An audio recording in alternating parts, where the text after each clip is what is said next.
segues into what we're going to talk about, which is Buddhist philosophy. Remember the Fandango commercial that first came out where they were rushing to get to the movie theater and some guy cut them off and flipped them off or whatever, and then they looked at their little Buddha thing on their dash, and he was like, it's okay. We're going to talk about that mindset.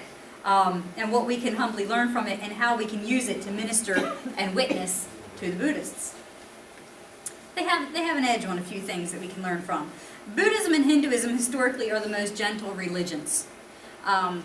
They don't hurt anybody. I mean, that is really, they're very, very gentle people. I mean, you look at, world religions historically. You look at currently, the Muslims are the ones that are, making God look bad, quote unquote, to the atheists. Like the bumper sticker that says, "God protect me from your followers," because they think they're doing the right thing by killing the infidels, right?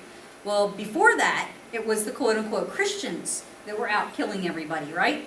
And we had use the term loosely, had the Crusades and the Inquisitions, and then we burned the Wiccans.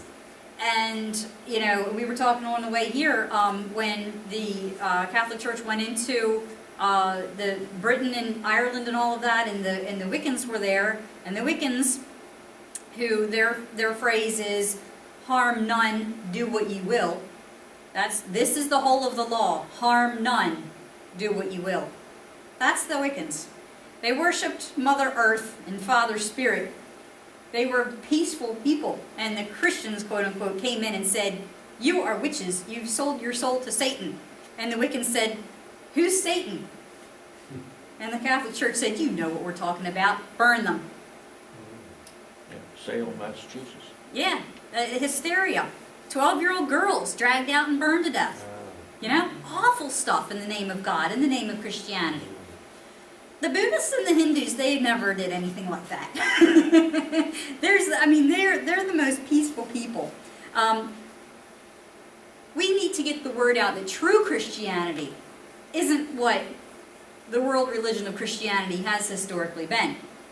And Jesus' words of turn the other cheek.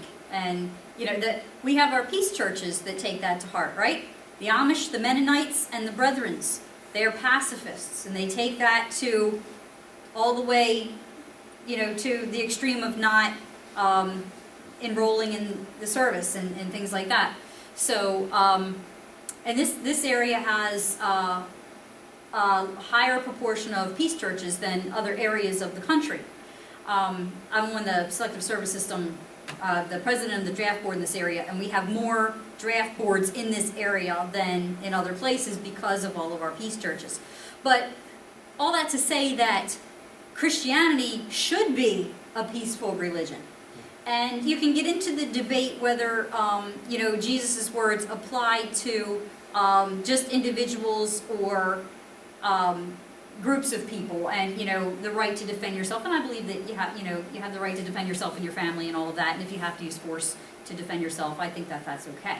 But everybody has to sort that out for themselves. And the Amish don't think that it's okay, and that's fine. And they may be right. I'm not judging. Everybody has to get find out their own convictions.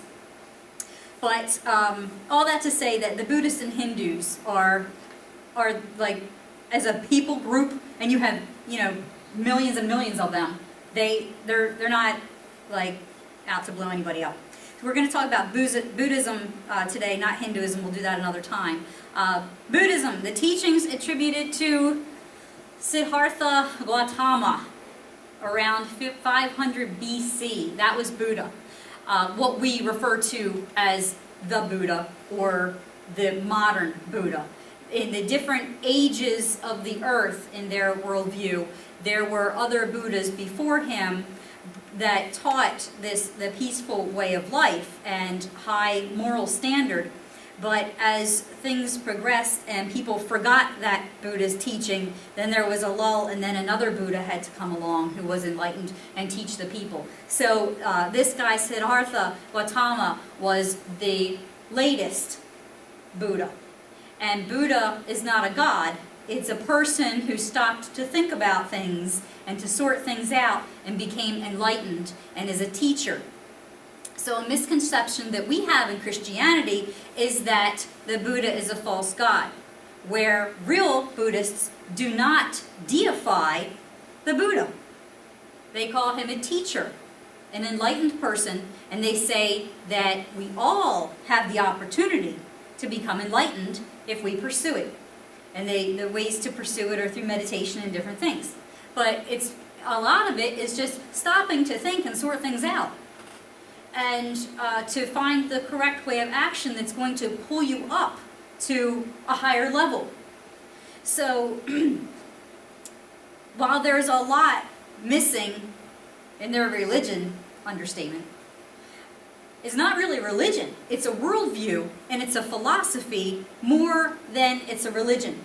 Because Buddha is not a god. Their god is the life energy of the universe.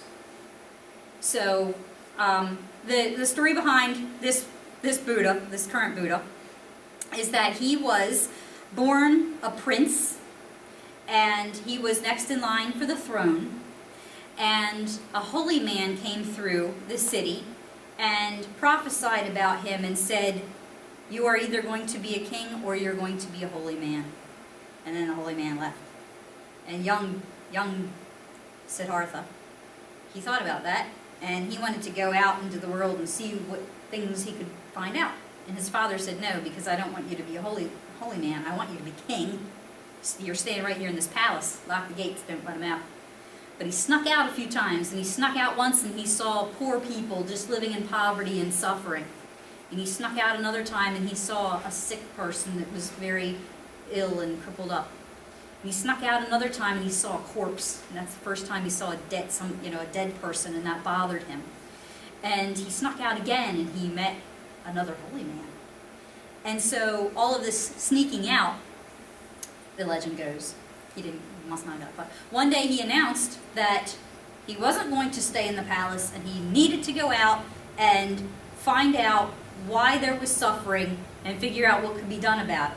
So he goes out into the countryside and he sits under a tree and he thinks about it and he sorts it out and he becomes enlightened. He has an epiphany and he comes to the conclusion that pain is inevitable, but suffering is optional. Prolonged suffering is optional. And the teaching is that suffering is when you stay in a state of clinging to something that you can't have, or you crave something that you can't have, or even if you can have it, that clinging, that craving produces the suffering in your life. So in the Buddhist mindset, if you get cancer, you're supposed to embrace it and say, I have cancer. What can I learn from this experience? And they come at it with a beginner's mind. I'm not going to think about any preconceived ideas of what the cancer experience is. I'm going to experience it fresh for myself and see what I can learn from it. And they're not afraid to die, because as they pursue their religion, so to speak, and they become more at peace and more enlightened, then they, in their samsara, the cycle of birth and rebirth, there is no such thing as self, because if I die, this personality that's called Mindy may cease to exist, but I would be rebirthed, if I have learned well, into someone better and more knowledgeable and more at peace and more godlike, and you get higher and higher until you reach nirvana, which is a state of what we would call kind of like heaven, which is a state of total peace and oneness with the universe. So they're not afraid to die. They're very at peace with all of it. Karma is good or bad actions that affect samsara. So if you do bad things, I'm not saying any of this is true, by the way. I'm explaining what they believe. If you do bad things and you put out bad karma into the universe, then you might get away with it in this lifetime. But when you get rebirthed, you're going to be lower. You're not going to be higher. If you put out good things, then you'll be rebirthed higher. So you have these really low states. There's 4 hells in Buddhism. So you don't want to be rebirthed in one of these hell kind of dimensions, because that's really not fun. And then you can be rebirthed as a human again, or you could be rebirthed as an animal, or whatever. If maybe you put out some bad karma and you're going to be rebirthed as a beast of burden, or something. So, or you can be rebirthed higher and higher until you are along the lines of, maybe you get to be rebirthed as a Buddha because you've gotten that far in your journey. So they see this as a journey over many lives, and this reincarnation is echoed in a lot of the New Age religions, and some of the different religions of the world, but they kind of started it. I asked a New Age person once. She believed in ancestor worship, and she believed that she could see entities of deceased people. And in my explorations, I was in a group one time where this lady was saying, over here in this section of the room, a man is telling me and this was allegedly a deceased person, a man is telling me that someone over here in this section of the room, he wants to say that he is okay and there's nothing wrong and you should be at peace, and his name is George. I just made that up. It's not his real name. The one she told me, I can't say, because I knew somebody by that name and I don't want to freak them out if they see YouTube. So she said, somebody over in this section of the room, and these 4 or 5 people over here, someone has a George. Who has a George that passed away recently? And nobody did. I'm thinking this person's a charlatan, right? And they were. But she said, no, seriously, somebody over here. And so I'm like, well, I know a George, but he's not dead. And she said, yet. And I'm thinking, well, he is sick. But anyway, that George that I knew, he never did die. But I asked her later on, I said, so you see, and she saw these different, for this person over here, there was her guardian angel was really a deceased Indian chief. She had all this fantastic stuff. It was just hokey stuff. I mean, I didn't believe a word of it. So afterwards I said to her, so you believe in ancestor worship, and you see these deceased people that come to you and give you messages, and you're a medium for this sort of thing. I said, but you mentioned something about reincarnation. Well, how can you justify ancestor worship and reincarnation? Why are you worshiping your ancestor if it could be this person sitting over here? They're not even there anymore then. They're rebirthed to somebody else that's here in this room. So there was no logic behind both ancestor worship and reincarnation. But that some of the New Age people are really out there. So anyhow, she didn't really have a good explanation for that. But anyhow, back to the Buddhists. They don't have that conflict because they don't do the ancestor worship. But they have this, this cycle of rebirth. Dukkha, suffering, anxiety, is one of the important teachings of Buddhism. And the teaching of suffering is broken down into 4 noble truths. I touched on it a little bit. The first truth is suffering exists. The second truth is that the origin of suffering can be known, and it is simply craving or clinging, conditioned by ignorance of the true nature of things. So if you're a Buddhist that knows the true nature of things, and that everything is okay, because if you die and you've tried, you're going to come back better, and it might take 2 or 3 lifetimes or many lifetimes, but eventually you're going to reach nirvana, and everything that you will be at one with the universe, because their view is we are like the mass of life in the universe is like the ocean, and our individual selves are like a wave. So for a little while you see a wave and it looks like an individual wave, but at the end of that wave's lifetime it's just part of the ocean. So we're all part of the ocean, and we all are interconnected, and we are all one, and they're very, very respectful. And this is why they don't kill each other. They don't kill anybody, because we are all one, and it doesn't matter whether you are white or black or Indian or whatever. We're all one. So there's that wonderful element of there's no racism, in Buddhist philosophy at all, because we're all part of the same ocean. And for a little while, for 80 years or 100 years, we're an individual wave, but then we go back to being part of the ocean. So that's their teaching there. Number 3, complete cessation of suffering is possible. You can be completely free of suffering, and the path to that is eightfold, and we'll get to that in a minute. In a nutshell, the Four Noble Truths teach that pain is inevitable, but suffering is optional. So what is the eightfold path that's going to keep you from suffering? The right view, or the right understanding of things, the right intention or thought, the right speech, the right action, the right livelihood, which is your dharma, your life path, your career, what you should be doing to, in real estate we say that pieces of real estate property have a highest and best use. This corner piece of property along 2 highways, its highest and best use would be a sheets. It's not going to, a single family home, that's not the highest and best use for that, because nobody's going to want to live there, and it's just not a good place to live, right? So we have, each person has a highest and best use, and that is your dharma, your career in which you excel because you have the gifts that make that excel. And that's, dharma is actually also a Hindu term. So Buddhism and Hinduism are closely related. I'm just doing Buddhism today, but I keep slipping into Hinduism because it's kind of similar. But so we have the right effort. You have to put forth the effort, the right mindfulness, and that's being in the present. And that's so, so important, because we have a tendency to live in the past, and that produces suffering because we wish that we still had whatever relationships, or, it was so nice when I was a kid because of this or that or whatever. We live in the past, or maybe we live in the past in a bad way with lots of regrets and, I wish I wouldn't have done that.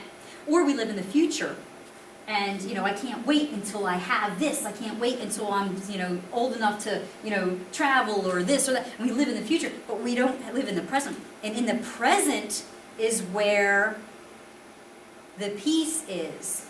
Because if somebody was nasty to you at the office, as soon as you walk out that door, you can sit in your car and you can say, okay, well, I'm okay. My body's okay. Take a nice deep breath. Check in with yourself. See if there's any pain anywhere that you're feeling. You're breathing air. Not hungry. Might be thirsty. Got my bottle of water.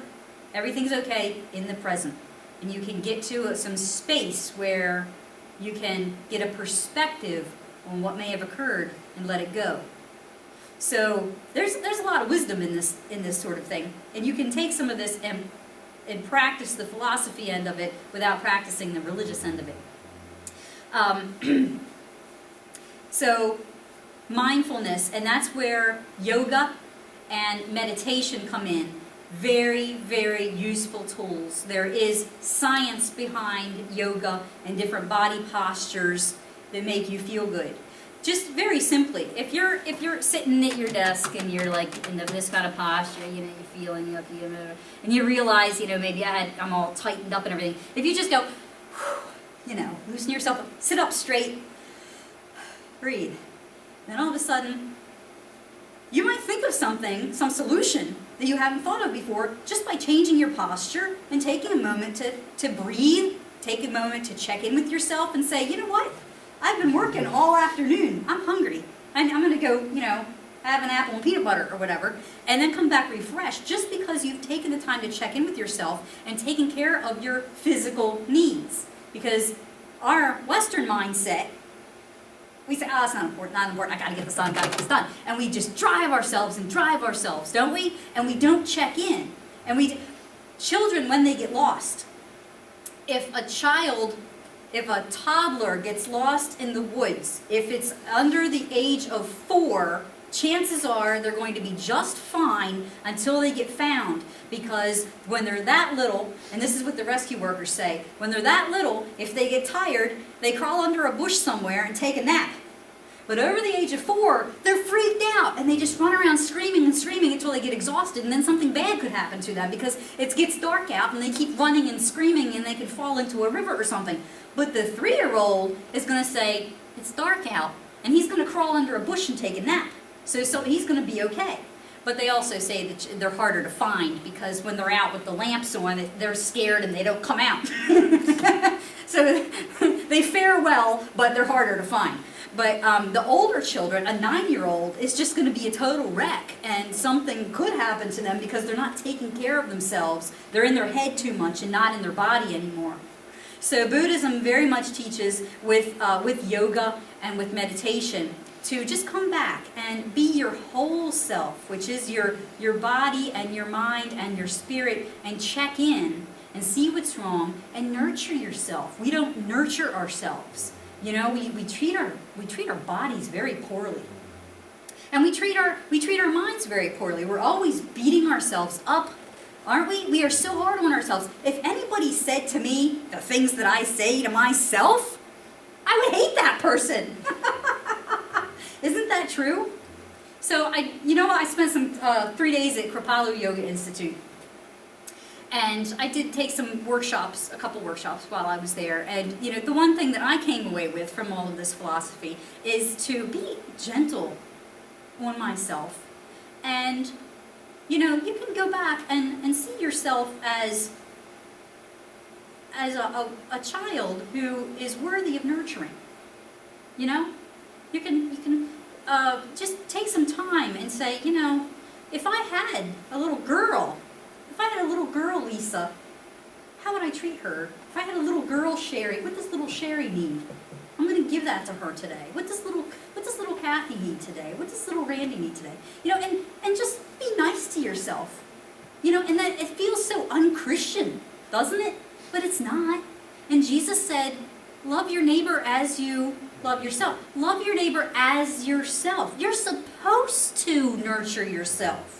It doesn't say, Jesus didn't say love your neighbor and don't love yourself. Love your neighbor and treat yourself crappy. No. I mean, there's a certain level of self-sacrifice, and certainly Jesus sacrificed for us. And when we have the opportunity to truly help someone else and better their lives, and it demands sacrifice, absolutely. But there's no reason to treat ourselves poorly just because we dishonor ourselves. So we're supposed to honor ourselves because we are created in the image of God. We are a masterpiece of God. And when God made us, when a little kid draws a picture, and he draws a picture of the house and the tree, and he draws you, and he comes to you and he says to me, look, Mommy, I drew a picture of our house and there's you. What do you do with the picture? You say, I love this. This is a masterpiece. You put it on the refrigerator. And you honor that picture because it is a masterpiece of someone that you love. This is why pornography is wrong and different ways of exploiting humans, because God made this masterpiece, this beautiful thing in His image. We don't put it on the refrigerator. We take it. Right? It's ourselves. Or it's someone else. That's why these things that exploit people, like years ago, I think it's outlawed now, but there was midget bowling. That's why pornography, that's why I believe, and this is just I'm not criticizing anyone that believes differently, but I personally believe that sports like cage fighting is wrong. This is way out there, and I hope I don't get anybody mad by saying this, but I personally believe that boxing is not right because the object of the sport is to beat your opponent in the face until he passes out, until you knock him out. And I think